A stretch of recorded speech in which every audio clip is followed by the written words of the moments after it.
চায়ের রাজধানী শ্রীমঙ্গলের উপর দিয়ে বইছে শীতের আমেজ।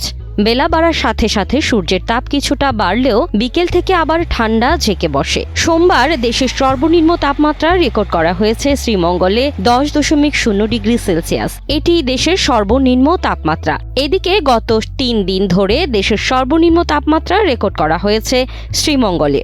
আবহাওয়া পর্যবেক্ষণাগার শ্রীমঙ্গলের ভারপ্রাপ্ত কর্মকর্তা জানান, 26 জানুয়ারি দেশের সর্বনিম্ন তাপমাত্রা রেকর্ড করা হয় 10.0 ডিগ্রি সেলসিয়াস। গত 24 তারিখে সারা দেশে সর্বনিম্ন তাপমাত্রা শ্রীমঙ্গলে রেকর্ড করা হয়েছিল 10.0 ডিগ্রি সেলসিয়াস এবং গত 25 তারিখেও সারা দেশের সর্বনিম্ন তাপমাত্রা শ্রীমঙ্গলেই রেকর্ড করা হয় 10.2 ডিগ্রি সেলসিয়াস এবং আজকে 26 তারিখ সারা দেশের সর্বনিম্ন তাপমাত্রা রেকর্ড করা হয়েছে 10.0 ডিগ্রি সেলসিয়াস, যা শ্রীমঙ্গলেও ছিল 10.0 ডিগ্রি সেলসিয়াস এবং গত 3 দিন ধরেই শ্রীমঙ্গলে সর্বনিম্ন তাপমাত্রা রেকর্ড করা হচ্ছে, দেশের সর্বনিম্ন তাপমাত্রা রেকর্ড করা হচ্ছে এবং এই তাপমাত্রা এরকম আগামী আরও 4-5 দিনও পরিবর্তনের তেমন কোনো সম্ভাবনা নেই।